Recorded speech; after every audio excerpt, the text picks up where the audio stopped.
আসসালামু আলাইকুম। এইদিকে তো ভালো আছেন? চাচা, আমরা তো একটা বিপদে পড়ে আপনার রিক্সায় উঠছি বুঝছেন। আমরা যাব হলো এক জায়গা, হ্যাঁ, মানে অনেক খুশির সংবাদ নিয়ে। আমাদের একটা আত্মীয়র বাচ্চা হইতো না, হ্যাঁ, তো ওনার হলো 10 বছর পরে বাচ্চা হয়েছে বুঝছেন। তো আমার কাছে 200 টাকা আছে, আপনি যদি 100 টাকা দিতেন তাহলে আমরা যাইতাম আর ভাড়াটা মাফ করে দিতে হইব। হ্যাঁ ইনশাআল্লাহ দেবো। দিবেন? হ্যাঁ তাহলে দেন, 100 টাকা দিবেন আর ভাড়া কিন্তু মাফ করে দিতে হবে। হ্যাঁ হ্যাঁ ভাড়াও দেবো। হ্যাঁ, দেবো। দিবেন? হ্যাঁ তাহলে দেন, দেখি মন আমি এদিকে খুব খুব কত তাই, মানে 100 টাকা আমি 200 টাকা তুলে দিতে আপনি তো দিতে পারেন। তাই হ্যাঁ 200 টাকা দিবেন। হ্যাঁ। দেখেন চাচাকে বলছি যে চাচা আমরা নতুন একটা বাচ্চা হয়েছে 10 বছর পরে, খুশির খবর। চাচা কিন্তু সংসার, আপনার সংসারে কিন্তু অনেক অভাব না। হ্যাঁ অভাব দাদু আমি মানুষের দুবার আপদে হতে পারে আমি প্রাণ আপনার চেষ্টা করি। আপ্যায়ন করে চেষ্টা করেন না। আপনার দেশের বাড়ি কোথায়? কুষ্টিয়াতে। কুষ্টিয়ায়। কুষ্টিয়ার মানুষ তো অনেক ভালো, তাই আপনি তো অনেক বড় মনের পরিচয় দিলেন।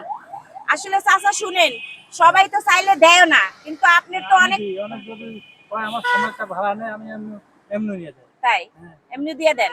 এমনিও নিয়ে যাই তো যদি বলে আমার টাকা নাই। তাই এখন এই যে 200 টাকা দিচ্ছেন, মন থেকে মই দিচ্ছেন? একেবারে মনেতে দিছি। তাই হ্যাঁ কষ্ট হবে না না আপনার আমার 200 কোনো টাকা? কষ্ট হবে না।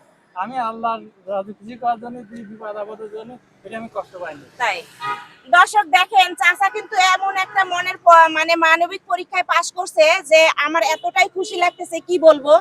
মানে চাচার জন্য এখন চাচা আসলে আমরা একটা মজা করছি আপনার সাথে, নেন আমার কাছে না। না না না, সমস্যা নেই। নিব না।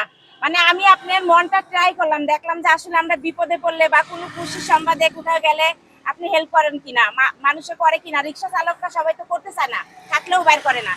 তা আপনি তো চা মাত্রই দিয়া দিলেন, তো এখন আপনার জন্য আমরা কি করতে পারি কোন? আমি আর কি বলবো আপনার সেটা হলে আপনাদের আমাদের ব্যাপার না। ব্যক্তিগত। তো দর্শক দেখেন, মামা কিন্তু অনেক খুশির মানুষ, আমার কাছে অনেক ভালো লাগছে মামার জন্য। তো দর্শক আসলে আমাদের মানবিক কাজটা কেমন লাগে, যদি ভালো লাগে তাহলে সবাই শেয়ার করে দিবেন আর আমাদের সুন্দর সুন্দর ভিডিও পেতে পেজটা ফলো দিবেন। তো মামা আসলে আমি আপনার সাথে মজা করছি, নেন আমি পুরাটা দিচ্ছি আপনাকে মিষ্টি খাওয়ার জন্য। খুশি আছেন? আলহামদুলিল্লাহ। হ্যাঁ খুশি আছেন? তাহলে বলেন সবাইকে শেয়ার করে দিতে আর আমাদের মানবিক কাজ যেন আমরা অনেক দূরে এগিয়ে যেতে পারি। সবাইকে শেয়ার করে দেন এবং লাইক করে দেন এবং ফলো করে দেন হ্যাঁ, যাতে আবার অনেক দূর এগিয়ে যেতে পারি এগিয়ে যেতে পারে। পারি না। ইনশাআল্লাহ। অনেক ভালো হ্যাঁ, অনেক মানব। ভালো মনের আপনি অনেক ভালো মনের পরিচয় দিচ্ছেন, আমার কাছে অনেক ভালো লাগছে। তো ভালো থাকেন, আমার জন্য দোয়া করবেন, হ্যাঁ, আমি ঠিক যেন আছে মানবিক কাজে এগিয়ে যেতে পারি। ঠিক হ্যাঁ, আছে আলহামদুলিল্লাহ। আচ্ছা, দোয়া করেন, হ্যাঁ, ভালো থাকেন, আল্লাহ হাফেজ। আচ্ছা।